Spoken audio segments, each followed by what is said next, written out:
Lecture 2 chapter 3 electric currents in conductors. अभी हमारे पास अगर कोई भी कंडक्टर है उसको हम इलेक्ट्रिक फील्ड में रखें तो उसके जो इलेक्ट्रिक चार्जेस है उसमें फोर्स देखने को मिलेगा। एंड ये चार्जेस जो है अगर वो फ्री हो तो वो मूव करेंगे एंड इससे भी जो है वो हमारा क्या करंट मिलेगा। इसके अलावा ये जो फ्री चार्जेस है वो नेचर में हमें एटमॉस्फेयर के अपर स्ट्रेटा में देखने को मिलते हैं, जो कि कौन सा है हमारा ionosphere. And atoms and molecules जो होंगे उसमें जो हमारा इलेक्ट्रॉन है एंड जो पॉजिटिव चार्ज है न्यूक्लियस का, उन दोनों के बीच में कोलंबियन फोर्स देखने को मिलता है। इसके अलावा जो हमारे कुछ मटेरियल्स है उसमें क्या होता है कि इलेक्ट्रॉन्स जो होते हैं ना वो बाउंड होते हैं एंड इसकी वजह से क्या होता है कि उसमें इलेक्ट्रिक फील्ड अप्लाई करने के बाद भी वो एक्सेलरेट नहीं होते हैं। एंड बहुत सारे मेटल्स ऐसे होते हैं कि जिसमें इलेक्ट्रॉन्स जो है वो प्रैक्टिकली फ्री होते हैं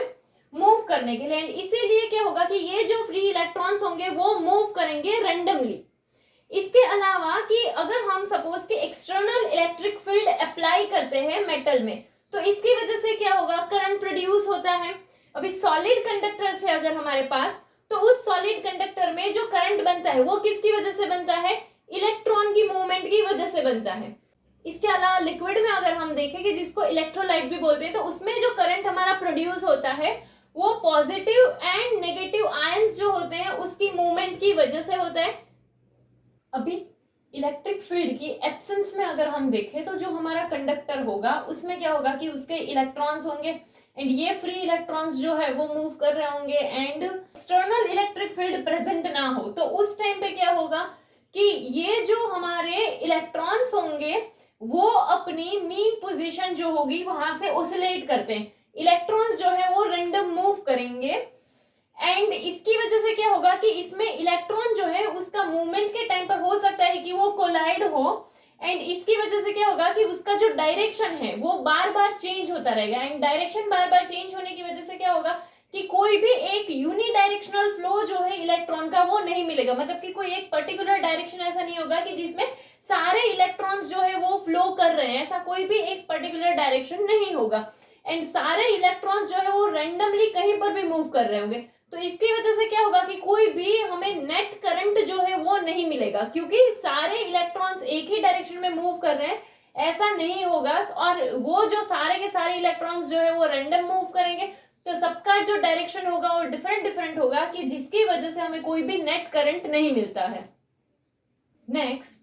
अभी in presence of electric field अगर हम देखें कि यहाँ पे हमारे पास एक सिलेंडर है जो कि आर रेडियस का हो एंड हम दो जो है वो सर्कुलर डिस्क लेते हैं जिसमें एक का चार्ज जो है वो प्लस क्यू वाला हो एंड एक का चार्ज माइनस क्यू वाला हो एंड ये जो दोनों डिस्क लिया है उसको हम ऐसे ये जो सिलेंडर है उसके ये पार्ट में अटैच करते हैं। तो यहाँ पे क्या होगा अभी कि सिलेंडर ऐसा बन जाएगा कि यहाँ जिसका एक पोर्शन जो है वो क्या पॉजिटिवली चार्ज है एंड एक पोर्शन जो है वो नेगेटिवली चार्ज हो जाएगा पर इलेक्ट्रिक फील्ड बनेगा। हमारा इलेक्ट्रिक फील्ड जो है वो क्या पॉजिटिव से नेगेटिव की साइड पे होता है। तो यहाँ पे कि ये जो सिलेंडर के अंदर इलेक्ट्रिक फील्ड बना है ऐसे हमारा पॉजिटिव से नेगेटिव, तो इसकी वजह से क्या होगा कि जो हमारा इलेक्ट्रॉन होगा वो इलेक्ट्रॉन ये डायरेक्शन में मूव करना शुरू करेगा। यानी कि ये जो इलेक्ट्रॉन होगा हमारे इसके अंदर जो इलेक्ट्रॉन होगा वो इलेक्ट्रॉन जो है ऐसे ये जो प्लस क्यू वाला चार्ज है उस डायरेक्शन में मूव करना शुरू करेंगे एंड यहाँ पर क्या होगा, तो इसीलिए ये जो हमारे इलेक्ट्रॉन्स का मूवमेंट हो रहा है कि वो यहाँ से मतलब वो यहाँ कहीं पर भी हो तो उससे ये पॉजिटिव की साइड जा रहे हैं तो इलेक्ट्रॉन का मूवमेंट होगा एंड इस मूवमेंट की वजह से इलेक्ट्रिक करंट प्रोड्यूस होगा। अभी जब तक ये जो हमारे इलेक्ट्रॉन्स है वो ऐसे मूव करेंगे तब तक करंट जो है वो प्रोड्यूस होगा एंड फिर जो है ये करंट जो होता है वो शॉर्ट टाइम के लिए होगा एंड फिर ये स्टॉप हो जाएगा। ऐसे टाइप का मैकेनिज्म अगर हमें देखें तो सेल एंड बैटरी में होता है कि जिसमें लाइक प्लस क्यू चार्ज होगा एंड फिर वो न्यूट्रल होता है and like minus Q charge उतना ही दूसरी साइड पे माइनस क्यू जितना चार्ज जो है वो बनेगा। तो इस टाइप का मैकेनिज्म जो है वो हमें बैटरी एंड सेल में देखने को मिलता है। तो यहाँ पे जो मेन पॉइंट था वो क्या था कि यहाँ पर पॉजिटिव चार्ज था यहाँ पर नेगेटिव था तो एक फील्ड बना एंड यहाँ पर पॉजिटिव है तो इसीलिए इलेक्ट्रॉन जो है वो इस डायरेक्शन में मूव करेंगे कि लाइक पॉजिटिव की साइड जाने के लिए, तो इलेक्ट्रॉन इस डायरेक्शन में मूव करेंगे एंड इलेक्ट्रॉन के मूवमेंट की वजह से क्या होगा, करंट बनेगा। तो यहाँ पर हमने देखा कि यहाँ हमें जो नेट करंट रहेगी, सारे इलेक्ट्रॉन जो है उसका एक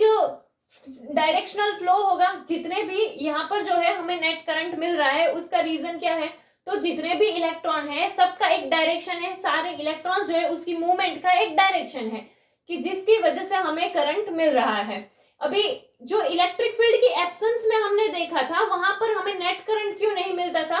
तो वहां पे जितने भी इलेक्ट्रॉन्स थे वो सारे रैंडम डायरेक्शन में मूव कर रहे थे। एंड रैंडम डायरेक्शन की वजह से क्या था कि हमारे इलेक्ट्रॉन फ्लो जो है उसका कोई एक पर्टिकुलर डायरेक्शन नहीं था, जिसकी वजह से नेट करंट नहीं मिलता था। बट यहाँ पर क्या होगा, हमारा जो ये इलेक्ट्रिक फील्ड प्रेजेंट है तो इसकी वजह से जो इलेक्ट्रॉन है उनका एक पर्टिकुलर डायरेक्शन है फ्लो का, एंड इसीलिए यहाँ पर जो है हमें करंट मिलता है।